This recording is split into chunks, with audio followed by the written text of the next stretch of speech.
Bonjour à tous, bienvenue dans ce 12-13, dans l'actualité en Bourgogne aujourd'hui, près d'un mois après l'effondrement du pont Morandi à Gênes. Quel est l'état de nos infrastructures? En Saône-et-Loire, le département veille et surveille même de près un ouvrage ancien à Fleurville.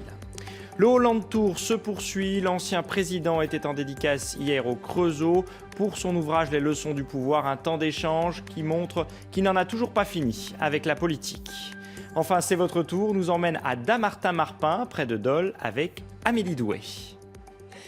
Bienvenue à Dammartin-Marpin, dans le Jura. Cette fois-ci, nous sommes à côté de Dole, une commune de 350 habitants qui a la particularité d'avoir deux écoles, un pôle scolaire et une école associative. La vie, simplement, on y file.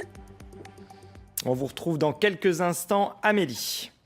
La catastrophe de Gênes en Italie avec l'effondrement du pont Morandi a suscité, vous le savez, une vague d'émotions, notamment en France. Depuis près d'un mois, des questions se posent sur l'état de nos infrastructures et la ministre des Transports, Elisabeth Borne, a promis un état des lieux pour la fin du mois. À Fleurville, le département de Saône-et-Loire surveille particulièrement un ouvrage datant de 1899 d'Amien Boutillet et Dalila Iberaken. Pour passer d'une rive à l'autre, on n'a toujours rien inventé de mieux qu'un pont. Mais voilà, il n'y en a pas partout et certains sont âgés, très âgés. Le pont de Fleurville, par exemple, date de 1899 et malgré des réparations régulières, il est en fin de vie. Pour s'en rendre précisément compte, il faut passer dessous et lever les yeux. On voit des tuyaux, celui-ci par exemple, qui est complètement rouillé.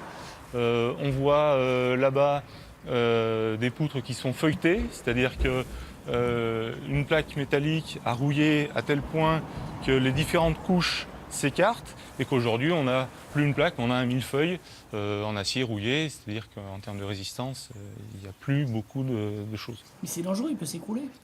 Aujourd'hui, il ne peut pas s'écrouler si les usagers respectent les consignes qui sont données, c'est-à-dire la limitation de tonnage, et le pont est sous surveillance constante. Une armée de capteurs reliés en temps réel à des alarmes ont été installés. Au moindre doute, l'ouvrage peut être fermé.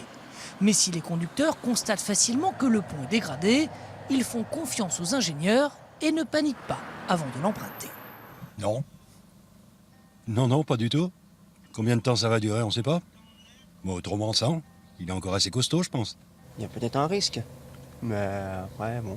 Comme une telle situation ne peut perdurer, les conseils départementaux de la Saône-et-Loire et de l'Ain vont mettre la main en portefeuille. 20 millions d'euros ont été programmés pour construire un nouveau pont. On aurait pu aussi le rénover, mais le rénover voulait dire le fermer. Il n'est pas envisageable de fermer pendant plusieurs mois un pont qui est fréquenté par 6700 véhicules par jour et qui alimente deux bassins économiques et avec lesquels une déviation faudrait aller jusqu'à Mâcon à 30 km ou jusqu'à Tournu à 30 km pour pouvoir franchir la Saône. Ce n'était pas envisageable. Les travaux devraient commencer fin 2019 pour une mise en service en 2020-2021.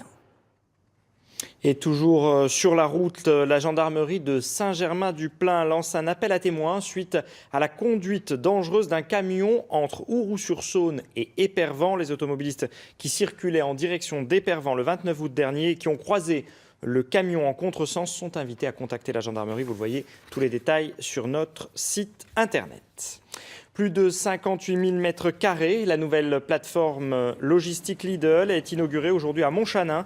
L'enseigne de distribution a investi 50 millions d'euros pour la création de cette nouvelle plateforme qui servira de point central pour l'approvisionnement des 66 magasins de la région. Ce sont aujourd'hui 250 employés, dont 40 postes créés récemment.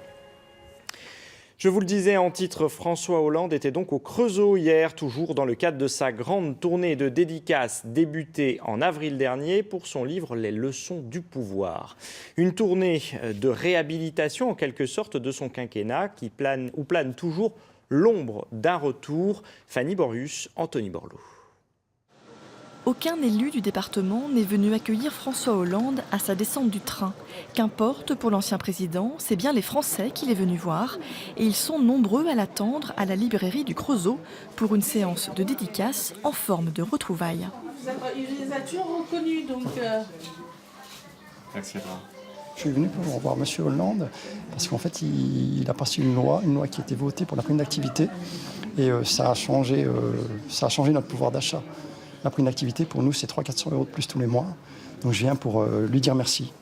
Dans son ouvrage, François Hollande tire les leçons de ses 5 ans de présidence, un rôle que les sympathisants du jour aimeraient le voir endosser à nouveau. À bientôt alors. Ça a été un choc quand vous aviez annoncé que vous ne vous présentiez pas. Donc, Il était partagé le choc. À bientôt.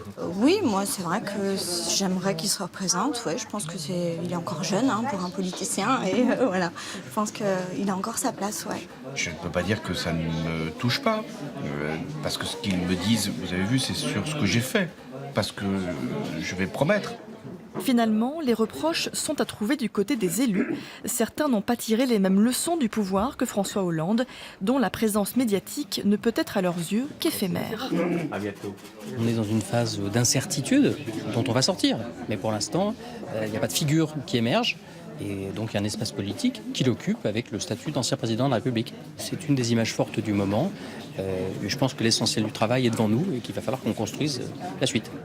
Reconstruire, c'est aussi l'envie de l'ancien président, légitimée selon lui par les près de 25 000 personnes rencontrées depuis le début de sa tournée de dédicaces, lancée en avril.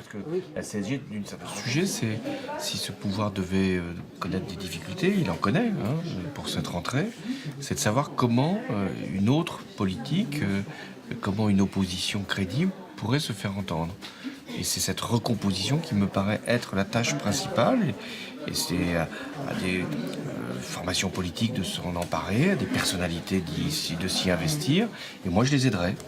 La soirée s'est poursuivie avec une 60aine de militants pour une séance de travail fermée à la presse.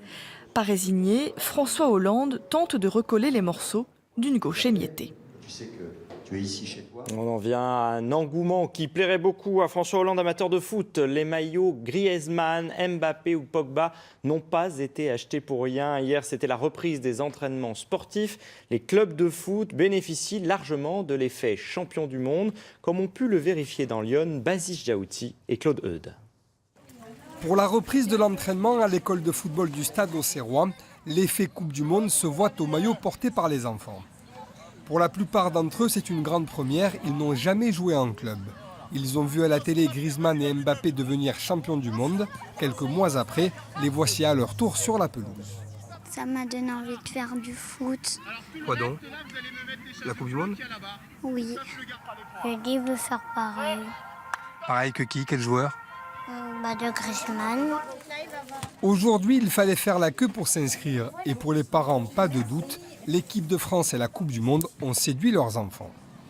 Oui, ça a un effet. Ils ont suivi la Coupe du Monde à fond. Je crois que dans toutes les écoles, les gamins ils étaient à fond. Ils étaient excités devant l'équipe de France. Ils regardent comment ils jouent. Alors voilà, ils souhaitent vraiment d'être comme eux. Il est content, c'est ce qu'il voulait faire quand il regardait la télé, donc la Coupe du Monde, comme pas mal de monde. Et voilà, il a vu ça, donc il voulait faire du ballon. Donc on l'a inscrit pour jouer avec ses copains. Pour cette reprise, ils étaient plus d'une 50aine d'enfants, garçons et quelques filles, avec surtout 70% de nouveaux, une aubaine pour ce club amateur. Derrière les gros événements et derrière les grandes victoires, il y a toujours un petit effet qu'on retrouve sur le terrain. Pour nous, c'est ultra bénéfique parce que ça nous rapporte des licenciés. On est un club amateur, donc on vit essentiellement par le football de masse. Autre terrain, autre école de foot, mais toujours le même engouement. Chevannes enregistre lui aussi 30% de nouveaux, une vraie bouffée d'oxygène pour ce petit club et ses 200 licenciés. C'est surtout une obligation pour nous et les éducateurs d'arriver à les conserver au club pour les futures années et d'en faire, j'espère, nos seniors dans 7, 8, 9 ans et qui seront la relève et la relève des dirigeants aussi. Peut-être qu'à travers les jeunes qui viennent d'arriver, vous aurez les prochains, dans 10 ans, prochains bénévoles du club. À la ville comme à la campagne, Griezmann et l'équipe de France ont fait partout des émules. L'objectif désormais pour les clubs de Lyon sera de surfer sur la vague bleue pour garder tous ces jeunes.